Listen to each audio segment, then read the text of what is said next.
juntos. Dice la palabra del Señor: en el año que murió el rey Usías, vi yo al Señor sentado sobre un trono alto y sublime, y sus faldas llenaban el templo. Por encima de él había serafines, cada uno tenía 6 alas, con 2 cubrían su rostro, con 2 cubrían sus pies y con 2 volaban. Y el uno al otro daba voces diciendo: Santo, Santo, Santo, Jehová de los ejércitos, toda la tierra está llena de su gloria. Y los quiciales de las puertas se estremecieron con la voz del que clamaba, y la casa se llenó de humo. Entonces yo dije: ay de mí, que soy muerto, porque siendo hombre inmundo de labios y habitando en medio de pueblo que tiene labios inmundos, han visto mis ojos al Rey Jehová de los ejércitos. Y voló hacia mí uno de los serafines, teniendo en su mano un carbón encendido tomado del altar con unas tenazas, y tocando en él sobre mi boca dijo: he aquí que esto tocó tus labios, y es quitada tu culpa y limpio tu pecado. Después oí la voz del Señor que decía: ¿a quién enviaré? ¿Y quién irá por nosotros? Entonces respondí yo: heme aquí, envíame a mí. Y dijo: anda y di a este pueblo: id y no entendáis, ved por cierto, mas no comprendáis. Ya hemos orado a Dios por su palabra en esta mañana, y en la noche de ayer el Señor me permitía ir a esta palabra y meditar acerca de esta palabra. Yo no tengo un título, pero sé lo que Dios quiere que en esta mañana hable, ya que había pensado en la disposición que nos sirve si nosotros no somos instrumentos afinados por Dios. Tal vez ese sea el título. La disposición mía no sirve si yo no soy un instrumento que Dios pueda usar. Y esta palabra venía a mi corazón después de un momento de oración en la presencia del Señor, donde el Señor me llevaba al libro de Isaías. Sabe que el versículo 1 del 6 de Isaías habla de un rey llamado Usías, y Usías refleja una realidad complicada en el cristianismo, ya que Usías refleja un trastorno, una desgracia que sufren muchos cristianos por querer ellos manejar a Dios. Para que usted después en su casa tranquilo lea Segunda de Crónicas 26, relata por qué Usías quedó leproso, porque siendo el rey, este hombre murió. Dice la Biblia que hasta el día de la muerte Usías quedó leproso. Fíjese, hermano, que tremendo esto, porque cuando la palabra dice que Dios ya había instituido quiénes deberían ministrar qué cosas en el templo, y en el caso específico Dios había dicho que los sacerdotes, los levitas, se ocuparan del templo, se ocuparan de las cosas sagradas del templo. Pero el rey tenía que gobernar al país, no tenía que gobernar las cosas santas.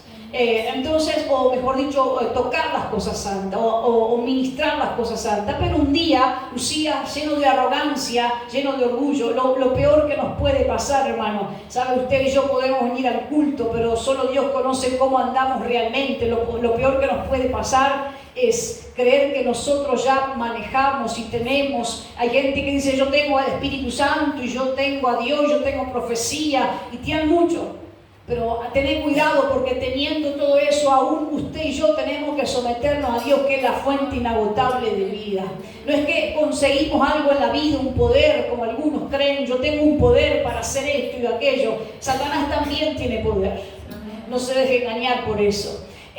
Lo cierto es, hermano, que Usías, siendo rey, tenía que gobernar, pero él entró al templo y quiso tocar el incensario, y entonces los sacerdotes le dijeron: no puedes tocar, eso no es tu lugar. El Señor tanto me habló a mí, no sé a usted, el día jueves, cuando nos dijo: cuando no es el tiempo, no es el tiempo. Y cuando no es lugar, hermano, cuando no es tu lugar, no es tu lugar. Vuelvo a decirlo esto: cuando no es nuestro tiempo, no es nuestro tiempo, pero cuando no es nuestro lugar, tampoco es nuestro lugar. Y sabe que Usías se metió en el lugar de allí que administraban los sacerdotes, los levitas, y la palabra dice que en la ira, en el enojo, arrojó el incensario y se llenó de lepra. y tuvieron que apartarlo en una casa porque la lepra hasta el día de hoy lo aíslan, aunque hoy hay muchas maneras de tratar la lepra diferente en el pasado, pero lo aislaron allá a este rey y así murió, dice la Biblia, que quedó destituido, quedó separado. Y él muestra, y quiero que me presten atención en esto, él muestra la realidad de muchos cristianos. Mira, hermano, Dios es bueno con todos y Dios ama a todos. Y Dios tiene un compromiso serio con los que están bajo pacto. Dios tiene un compromiso serio con los que están bajo pacto. ¿Y qué pacto estoy hablando yo? Ese pacto de que mi vida le pertenece a Él por la sangre del Cordero. Pero ahora yo ya no vivo yo, ahora Él vive en mí, ahora Él gobierna sobre mí. Yo no me gobierno solo. ¿Y por qué hablo de esto, hermano? Porque aún dentro de las iglesias usted habrá visto, si abrió los ojos y si los abre, y usted verá, lastimosamente lo digo, y Dios tenga piedad de mis palabras, usted verá muchos estragos. Muchos estragos. Y yo sé que esto es una realidad que a veces no queremos contarla, no queremos decirla, pero hay muchos estragos dentro de las iglesias. ¿Por qué? Porque el hombre se olvida que el que gobierna es Dios, y como Usías queremos gobernar nosotros a Dios. Y por eso dice la palabra que Usías es destituido. Así que cuando Dios le muestra esta visión al profeta Isaías, era un tiempo donde la gente quería gobernar a Dios.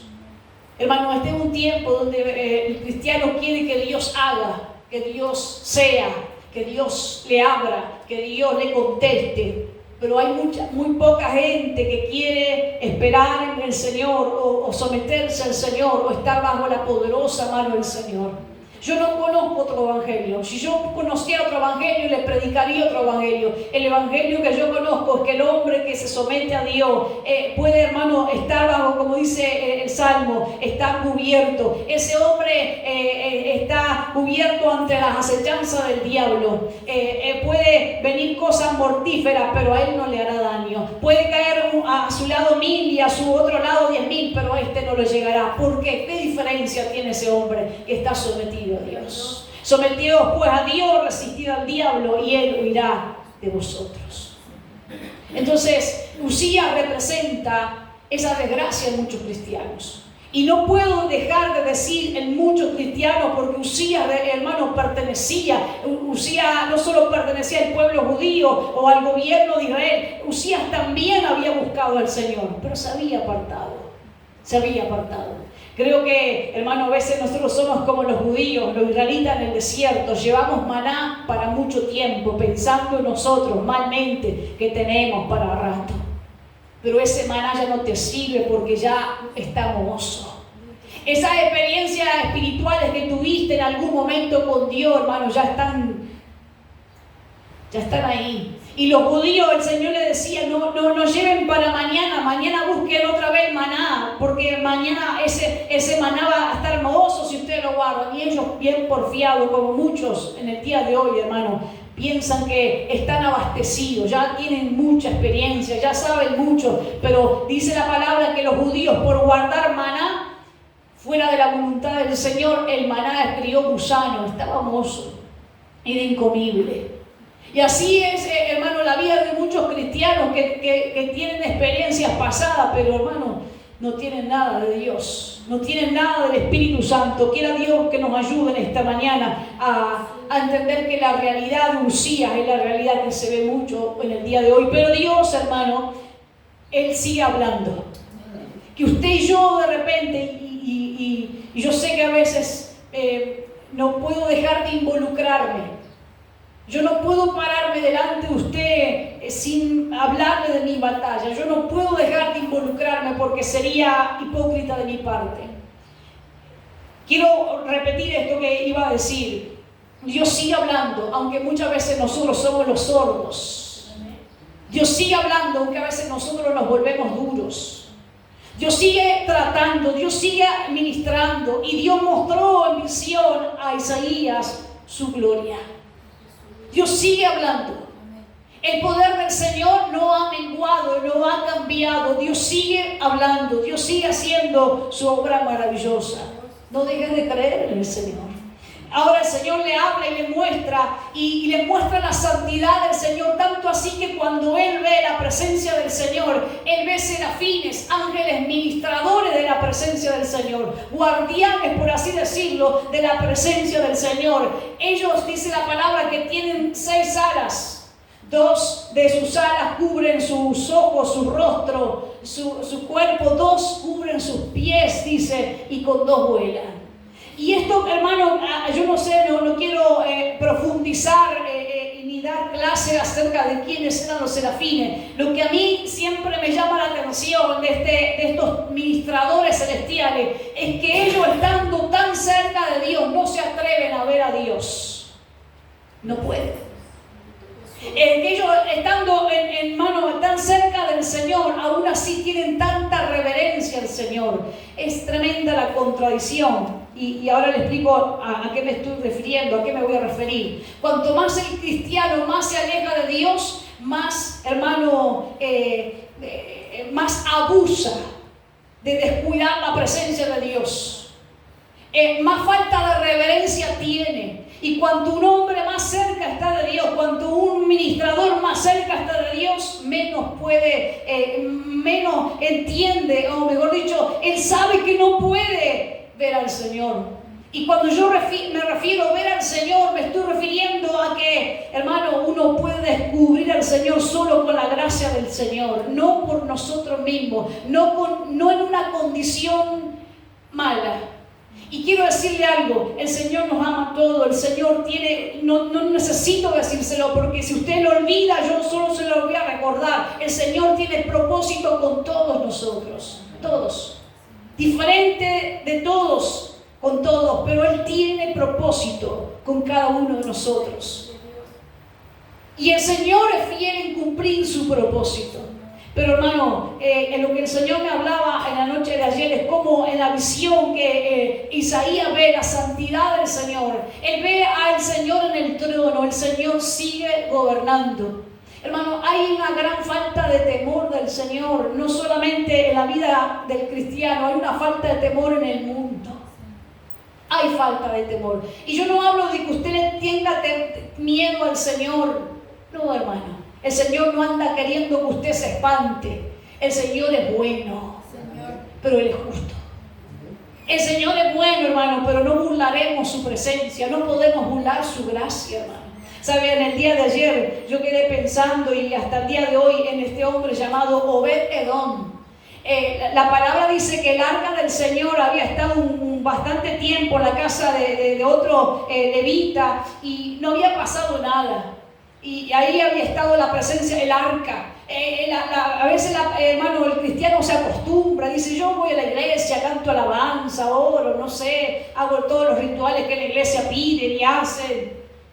Y tenían allá el arca, pero dice la palabra que cuando Obed-Edom le pusieron, es un levita, uno de la tribu de Leví, le pusieron a cuidar el arca de Jehová. Dice la palabra que en menos de 3 meses la casa de Obed-Edom fue bendecida en todo. Tanto que el rey David se enteró y dijo: algo pasa, pero no era el arca, era el temor de Obed-Edom hacia la presencia de Jehová.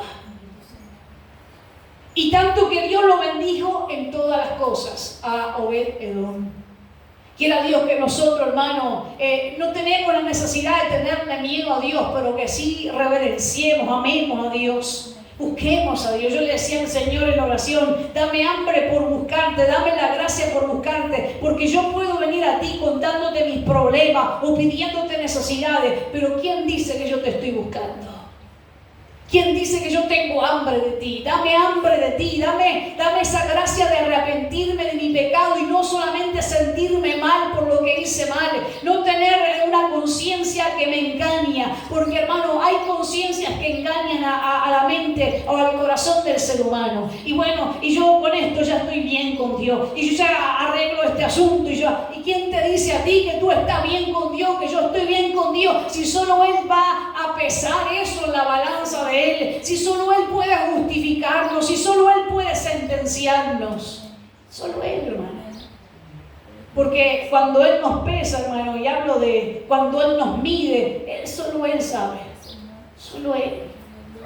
Pero por la gracia del Señor, Él nos invita a estar a cuentas con Él, hermano, por medio de ese pacto, de esa sangre que Él vertió en la cruz del Calvario. No me quiero ir del tema. Él lo ve en el trono alto, gobernando a Dios, sublime. Y dice que la gloria del Señor llenaba toda la tierra. Toda la tierra. Y había allí ese respeto, esa adoración, ese reconocimiento celestial, diciendo: santo, santo, santo. Dios es bueno con usted, Dios es bueno conmigo.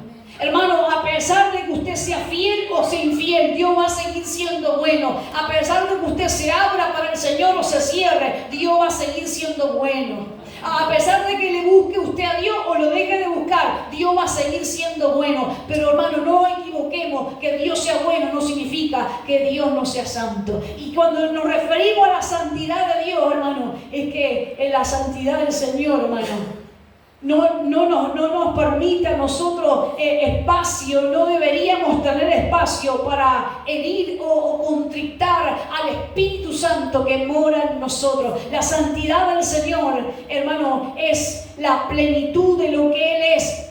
Y tenemos que alejarnos de lo que a Él no le agrada, de lo que Él no es. Y cuando el Señor le muestra esta visión, dice Isaías: yo oí que decían santo, santo. Y entonces dice que aún los quiciales de la puerta, los que sostienen la puerta, esos tornillos y todo eso, dice, empezaron a temblar. Los marcos, esa palabra no me salía, los marcos de las puertas empezaron a temblar a causa de la presencia del Señor. Yo digo, es tremendo, hermano, cómo a veces la naturaleza reconoce a Dios y nosotros no reconocemos a Dios. Es tremendo como en el tiempo, por ejemplo, hermano, de este hombre llamado el profeta Balaam, que está en el libro de Números, como el asna que él iba montado reconoció que el ángel le hablaba y el profeta no. Qué tremendo cuando a veces la naturaleza reconoce que Dios habla y los que tienen oídos para oír no reconocen que Dios habla. Que Dios nos ayude, hermano. ¿Amén? Los quiciales de la puerta dice que temblaron, se estremecieron con la voz del que hablaba. Dice, entonces yo reconocí y dije: ay de mí que estoy muerto. Ay de mí. Y mire, esta no es una expresión cualquiera que hace Isaías, no es una expresión por decir. Él reconoce cuál era su condición. Iglesia, hoy en el año 2023, día 12 de noviembre del 2023, reconozcamos nuestra condición delante de Dios para verdadero arrepentimiento. Reconozcamos nuestra condición de Dios para verdadera, hermano, determinación en nuestra. Reconozcamos nuestra condición, porque Dios todo lo sabe, todo lo ve, todo lo puede hacer. Y Dios en esta mañana nos está extendiendo su mano de gracia para que, reconociendo nosotros nuestra condición, hermano, con su ayuda podamos salir de esa condición en la que hoy estamos. Y cada uno conoce la condición en la que hoy está. ¡Ay de mí que soy muerto! Mire, hermano, yo creo que no tenemos tanto que hablar, no tenemos que reconocerlo, nuestra condición. Nuestra condición. Llorar, disponernos, no valdría la pena si nosotros no vamos a realmente entregarnos delante del Señor. Y ya quiero ir al grano del mensaje, si usted me permite, si usted me da tiempo con esto. Mire, él dice: ay de mí que soy muerto, porque yo soy un hombre de labios inmundos. Mi hablar no es justo, dice Isaías. Mi hablar no es justo. Y el día jueves, digo otra vez, el Señor a mí me habló tanto, porque, hermano, cuando uno vive conformado con la gracia de Dios, uno ya deja de quejarse. Porque parece que la queja es constante. Es constante. Es constante. No os quejéis, dice la Biblia. Y nosotros, hermano, tendríamos que tener un grabador. Tendríamos que usar el celular, que a veces estamos todo el día teniéndolo en la mano, para grabarnos a nosotros mismos nuestras conductas. Y la mayor parte de nuestra conducta termina siendo quejas. No sabemos hablar sin queja, no sabemos hablar sin, hermano, como que siempre estamos reclamándole al otro algo, indirecta o directa. Pero siempre estamos reclamando que alguien no hizo algo, que a alguien le faltó algo y el Señor me habló tanto el día jueves a mí. Porque cuando uno vive conformado a la voluntad de Dios, a la gracia del Señor, no hay necesidad de queja. Porque, hermano, uno le pide a Dios fuerza para hacer algo en la vida. Uno le pide al Señor restitución. Uno le pide gracia y el Señor te la da. No me quiero ir del tema, pero dice Isaías, mi boca no habla cosas justas. Mi hablar no es justo, mi hablar es más, él va más profundo. Él dice, mi hablar es un hablar inmundo. Yo hablo cosas sucias. Y la mentira es cosa sucia que sale muchas veces de nuestros labios, hermano. La exageración es una mentira que muchas veces, hermano, yo digo a veces que esa exageración que nos lleva a la mentira me parte la cabeza. Si se te partiera la cabeza ya estarías muerto. Pero nos encanta exagerar, me parte la cabeza, se me parte, no doy más. Si no dieras más, hermano, ya estaría en otra condición. ¿Me está entendiendo? Dice Isaías, mi hablar es un hablar sucio. Yo soy un hombre que habla mal. Que muchas veces en esto de hablar mal está asociado la mentira, la queja, la murmuración, el chisme. Hermano, el hablar cosas innecesarias, inapropiadas, fuera del lugar. Dice la palabra que el que refrena sus labios, hermano, refrena sus labios. ¿Cuántas veces no refrenamos la lengua, hermano? Somos capaces de desanimarnos, de tirarnos en la cama todo el día, pero no somos capaces de ponerle freno a esto. Podemos frenar este cuerpo que pesa, hermano, muchos kilos, pero no podemos frenar esto que no sé si llega a pesar algunos gramos, la lengua. Dice Santiago que podemos dominar todo, pero si no dominamos esto, hermano, esto nos domina, la lengua. Influenciada por el mal, dice Santiago, que a veces está en lengua. Dios nos libre y que refrenemos nuestros labios de hablar cosas inmundas. Pero dice Isaías, yo soy un hombre que habla mal, que tiene labios inmundos y que también vive en medio de gente que habla mal.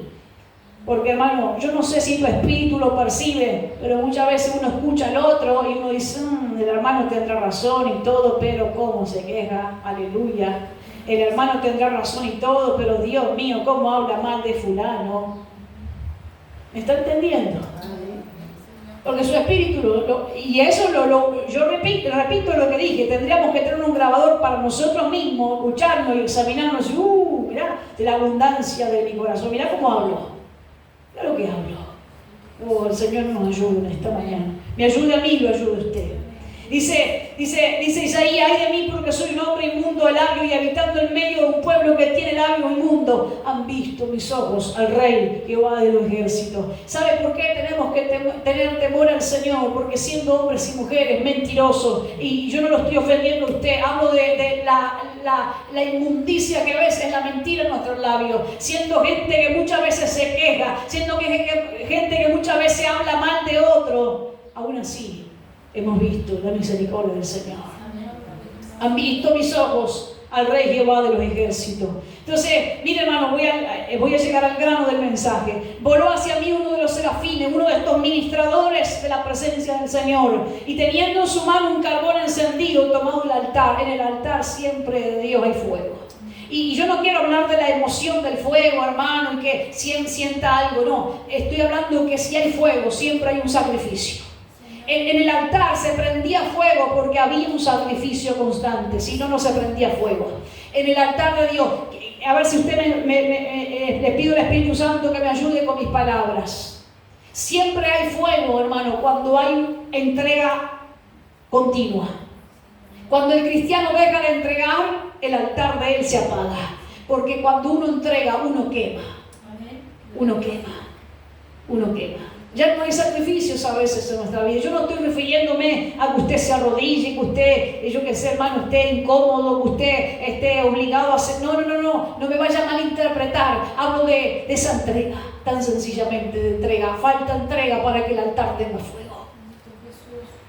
Nos hace falta entrega en nuestra propia vida para que el altar tenga fuego. Dice la palabra que en el altar de Dios había fuego, porque había unos carbones encendidos, y esos ministradores de la presencia del Señor tomaron con unas tenazas los carbones encendidos.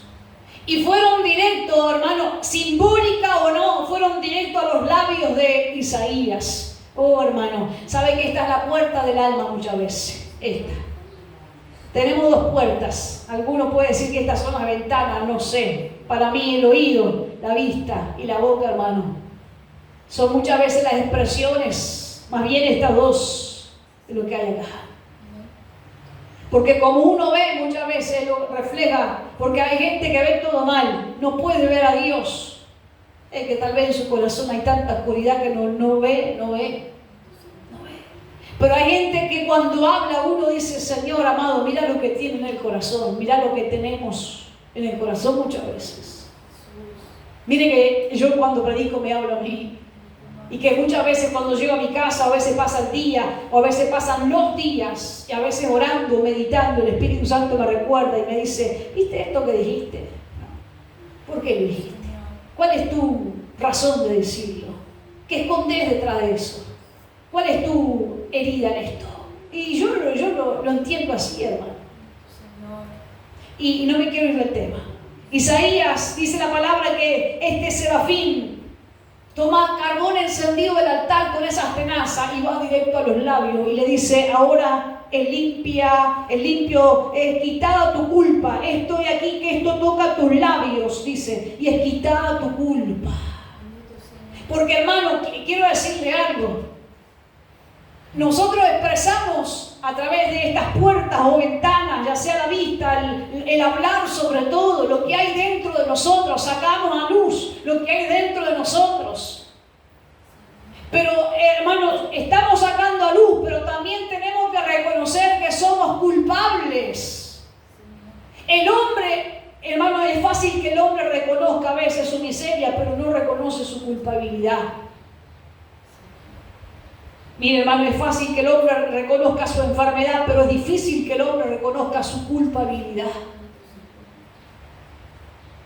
Yo no quiero entrar en un tema delicado, Dios me libre de entrar fuera de lo que el Espíritu Santo me permita. Pero, hermano, muchas veces, y quiero ser muy cuidadosa con mis palabras, hoy, por ejemplo, hay muchas noticias, no usted la ve cada rato. Ay, pobre mujer, cómo llora por el hijo que murió con la bomba y esto y lo otro.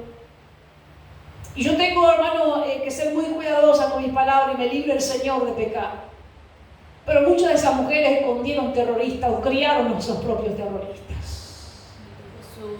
Muchas de esas mujeres sabían el movimiento que en algún momento iban a ser esos terroristas. Y yo sé que estoy complicándome en lo que estoy hablando. Pero a veces el hombre no reconoce su culpabilidad, hermano. El hombre no reconoce su culpabilidad. Cuando el hombre, a veces en la familia, en la vida, llega un punto de complicación, el hombre sabe y el panorama que uno ve es que precisa ayuda, y ayudemos, hermano, pero el hombre no reconoce su culpabilidad.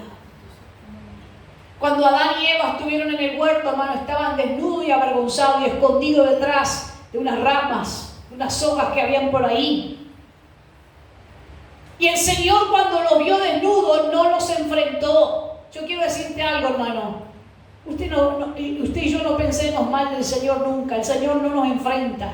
El Señor nos habla. El Señor nos llama para arrepentimiento. Y no solo que nos llama para arrepentimiento, nos ayuda y nos limpia cuando nos arrepentimos. Porque cuando vio a Adán y a Eva desnudos en el Edén, no los confrontó, no nos dijo, ¿qué estaban haciendo? ¿Qué hicieron? ¿Por qué escucharon a la serpiente? ¿Y por qué se...? No, hermano, dice la Biblia que cuando el Señor los vio escondidos, porque ellos tenían vergüenza. ¿Qué detalle más tremendo el de Génesis? Porque el pecado a mí, yo no sé a usted, hermano, porque capaz que usted no peca, pero a mí el pecado me causa vergüenza. Y cuando uno tiene vergüenza, hermano, uno no quiere mostrarse. Cuando uno tiene, y hablo de mostrarse a Dios, cuando uno tiene vergüenza, uno no quiere, hermano, que lo que uno ha hecho sea conocido, porque uno tiene vergüenza. Hay gente que no sabe tener vergüenza, también lo dice la Biblia, no lo digo yo. Si usted lee Isaías y Jeremías, ellos tienen la palabra desvergonzada, no tienen vergüenza. Hay gente que no tiene vergüenza. Pero benditos los que todavía tienen culpa y vergüenza por el pecado, porque cuando hay culpa y vergüenza, eso te va a llevar al arrepentimiento, hermano, con la ayuda de Dios, obviamente. Y no me quiero ir del tema, pero bendito Dios en el Edén, cuando miró a Eva y a Adán desnudos, ¿sabe lo que hizo Dios? Hizo el primer sacrificio. Mató un animal, le quitó la piel y cosió con la piel de los animales, le cosió túnicas para Adán y túnica para Eva y Adán. Y dice la palabra que cuando Él lo vistió, después les pidió cuenta. Oh, hermano, esto es grandioso. Esto es para glorificar a Dios. ¿Sabe por qué? Porque el Señor nos ayuda con la gracia de Dios, con la gracia del Espíritu Santo, con el sacrificio de Cristo en la cruz del Calvario. Y eso no significa que no seamos culpables. Claro que la culpa la llevó Jesús en la cruz del Calvario, pero yo soy culpable de mi pecado. Y Él me va a pedir cuenta, hermano. Y yo sé que en el momento que Él me pida cuenta, yo no sé cómo le voy a pagar esa cuenta. Yo sé que Cristo abogará por mí. Esa es mi esperanza, que Cristo abogue por mí y le diga al Padre, yo pagué, ella es culpable, pero yo pagué. Porque tenemos que reconocer que somos culpables, hermanos. Y yo no estoy tratando de que usted se desanime en este culto. Pero hay que ser honesto, hermanos, somos culpables de nuestro propio pecado delante del Señor. Pero recuerde lo que pasó en el Edén, allí, hermano. Dios vistió, hermano, Dios cubrió la vergüenza. Eso es lo que hace Dios cuando usted y yo venimos en oración. Venimos mal, hermano, y Dios no nos enfrenta enseguida. Dios no dice porque hiciste, no. ¿Qué hace Dios, hermano? Nos cubre. Pero Él te empieza a tratar. Él te empieza a tratar. El cristiano piensa, hermano, que sus errores Dios no le va a pedir cuenta porque todo en la cruz. No, hermano, no se equivoque. A usted le van a pedir cuenta también. David, yo lo conté el día jueves, pero necesito decir algo de David otra vez. David era un hombre de Dios, hermano. No hay equivocación en las palabras. David era un hombre de Dios. Era ungido del Señor. Pero cuando David hizo lo que hizo, él tal vez, no sé si tal vez lo pensó, que me permita David decir esto, si me está escuchando. Hermano, él tal vez pensó, yo soy un siervo de Dios. Yo voy a pecar y Dios me va a perdonar. Yo soy un siervo de Dios, la diferencia con otro, que yo soy un siervo de Dios, que a mí me eligió Dios, que yo soy un hombre de unción, que yo maté al Goliat, que yo tengo poder y que Dios me dio el reinado y que Dios me dijo, después de ti hay generaciones que yo voy a cuidar, de tu linaje va a venir Jesucristo. Yo soy un hombre de propósito, dice David. Yo soy un hombre de propósito. Pero hermano, cuando él pecó, viene Dios de una manera tan tremenda para mí, porque Dios Dios le habló de una manera para mí, que lo dejó mirándose en el espejo, digo yo, lo dejó mirándose a David en el espejo, porque viene el profeta y le dice, mira David, entérate de lo que pasó en Israel. ¿Qué pasó? Hubo un hombre que hizo una fiesta y en vez de agarrar algo de su ganado, que era rico y tenía mucho ganado, fue a mirarle la única oveja que tenía su vecino, esa oveja que él la amaba como si fuera una hija. No era un animal, no era algo para abastecerse de la casa, era una hija para él. Era lo único que él tenía, él la apreciaba, la amaba. Y este que era muy rico y tenía mucho, pudo haber comido cualquiera de sus animales, pero le vino a codiciar la única que este tenía. Y no solo la codició, la tomó, la mató y la comió en la fiesta. Y cuando David escuchó al profeta, David se enfureció, hermano. Y dijo, decime quién es el hombre que ya mando al ejército, yo mismo voy y lo mato a ese hombre. Qué injusticia se comete en Israel, no voy a permitir que esto pase en mi nación. Y entonces el espejo, Natán le dice, mírate en el espejo, David, ese hombre sos vos. ¿Qué pensabas, David, que eras un hombre de Dios, que tenías todo, no te faltaba nada, David, que Dios no te iba a pedir cuenta con lo que hiciste? Oh, hermano, Dios no va a pedir cuenta. Porque el juicio es necesario que también empiece por la iglesia, por la casa del Señor, por el altar, por nosotros los que servimos al Señor. Nosotros también vamos a dar cuenta. Por eso este día de hoy no es para sentirnos amenazados, sino que sentirnos afortunados, que quiere Dios nosotros que más que la disposición seamos instrumentos afinados por Dios.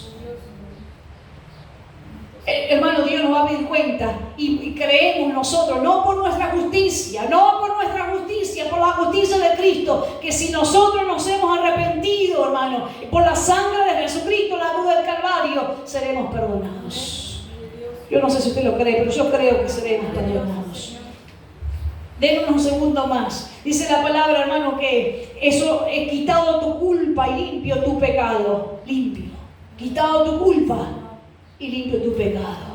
Que el sacrificio más grande que Jesucristo hizo en la cruz del Calvario. Después oír al Señor. ¿Cómo la iglesia va a oír al Señor si anda en su inmundicia? ¿Cómo el hermano va a oír al Señor si anda en su propio camino en esta vida? ¿Cómo vas a oír al Señor? Dios nunca dejó de hablarte. Nunca dejó de hablarte. Afina tu oído. Afina tu oído. Dios no tiene que hablarte para un mensaje.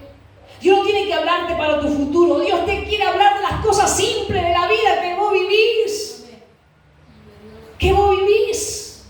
Como Marta, por ejemplo, en su propia casa. En su propia casa, hermano. Tal vez en su propio living. El Señor está hablando y esta no tenía el oído afinado. Esta tenía el corazón mal. Ya tenía hace rato el corazón mal con María. Porque ella venía acarreando eso con María. Era seguro. Porque en el momento que Jesús estaba ahí, hermano, ella sacó al uno que tenía con María y dijo, esta no me ayuda. Era evidente que no tenía el oído afinado porque tenía el corazón mal con la hermana. Alguien está recibiendo de Dios esta mañana. Yo estoy recibiendo de Dios. Hermano, dice la palabra, y has quitado tu culpa y limpio tu pecado. Afinemos el oído porque dice el Señor, oí al Señor. Dios va a hablarte, Dios sigue hablándote. Hermano, no vaya a pensar mal, por favor, no vaya a pensar mal yo, que Dios me tiene que hablar a mí siempre de otro. No, hermano, Dios te habla para enseñarte a ti, para que escuche la voz de Dios. Mi oveja oye mi voz, mi oveja oye mi voz. Usted como oveja de Dios tiene que aprender a escuchar la voz de Dios. Para que cuando usted escuche otra voz que no es de Dios, usted sepa distinguir. Usted diga, yo sé cuando Dios me habla. Amén. Glorioso sea el nombre del Señor. Hermanos, voy terminando. Oí la voz del Señor que dijo, ¿quién irá por nosotros?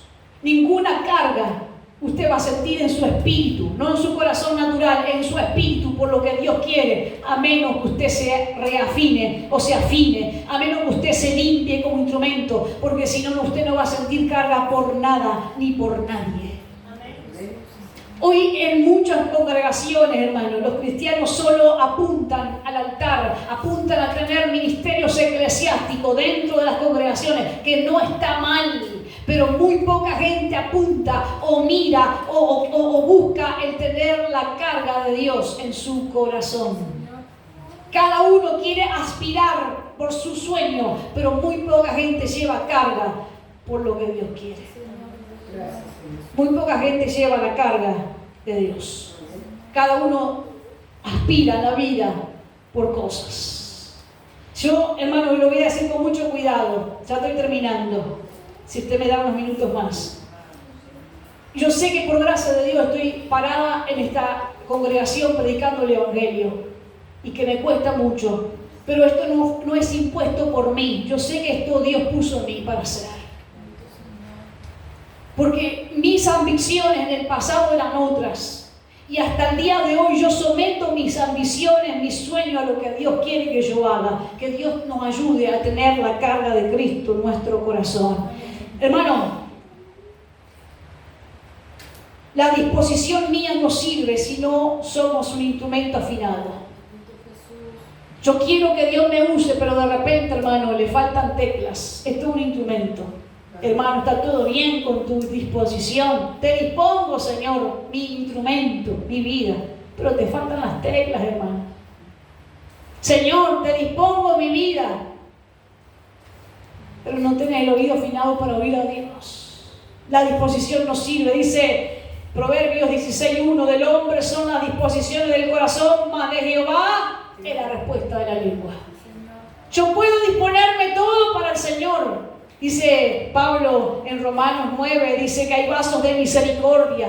Esos vasos usa Dios. Pero hay vasos de honra, dice también Pablo. Pero miren lo que dice él, pero hay vasos de deshonra. ¿Y quién quiere agarrar un vaso sucio, hermano? ¿Usted agarraría un vaso sucio para tomar agua?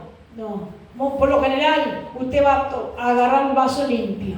No es que usted dice, ay, discrimina. Hay gente que hasta en la iglesia, hermano, hablan de discriminación. Ay, discrimina el pobre hermano. No es pobre hermano. Es un vaso que todavía no se afinó. Ay, discrimina el pobre instrumento que ahí está para servir al Señor. Pero acomode sus teclas, acomode su vida. Porque, hermano, una vez que Isaías fue afinado por el Espíritu Santo, por Dios en el altar, hermano, que lo santificó, una vez él dijo que sí. Una vez él dijo, entonces heme aquí. Dios va a levantar instrumento afinado. Dios necesita, y voy a decir esta palabra, Dios necesita contar con instrumento afinado. Nosotros, la tierra, el mundo, la iglesia necesita tener instrumento afinado, porque tener un instrumento que no está afinado, hermano, ¿para qué sirve? Es como aquel hermano que una vez me quiso regalar una cocina para la iglesia, y me acuerdo que me dijo, mirá, no andan las hornallas y el horno está tapado, anda una hornalla, dos no andan, algo de eso era. Y yo dije, Dios mío, está todo bien, pero ¿para qué quiero algo así? Y la gente a veces puede decir, pero esta que se cree que quiere todo nuevo y no, hermano, pero si no sirve. ¿Dónde íbamos a poner esa olla grande con hornallas que no andaban? Hermano, no se trata de humildad, se trata de que decir, ¿para qué voy a agarrar algo que ya no sirve? ¿Por qué voy a usar algo que no sirve? Si Él lo descartó, hermano. Y usted, hermano, si yo y usted queremos ser instrumentos de Dios dispuestos, afinémonos. Afinémonos. Yo no estoy hablando de que Dios te use en el altar, por favor, el mundo está mal. El mundo está mal, la iglesia muchas veces, aún dentro de la iglesia, gente que está mal. Dios necesita gente, hermano, y los puede usar o no en el altar, eso es secundario. Yo lo que digo es, Dios los usará. Acuérdese del jueves, por favor. Dios usó a Mardoqueo, y Mardoqueo era un simple portero en el palacio, en Babilonia. Dios quiere usar a su gente. El mundo está mal. Dios quiere usar a sus hombres, a sus mujeres, donde estén, en la vida, en la posición que estén. Dios los quiere usar, pero tienen que estar afinados. Tenemos que afinarnos, tenemos que limpiarnos. El Señor viene pronto y le vamos a dar cuenta, iglesia. Le vamos a dar cuenta. Pero el Señor nos ayudará, así como lo hizo con Isaías, que lo limpió. Y hermano, cuando el Señor habló y dijo, ¿a quién enviaré? Entonces Isaías dijo, acá estoy, ya me afinaste, ya me limpiaste, entonces envíame. Y el Señor le dijo, anda, ve. Un instrumento afinado, hermano, entonces sí se puede usar. Amén. Un instrumento preparado, entonces sí se puede usar. Que Dios tenga de nosotros misericordia en esta mañana. Colóquese de pie. Glorioso es el nombre de Cristo.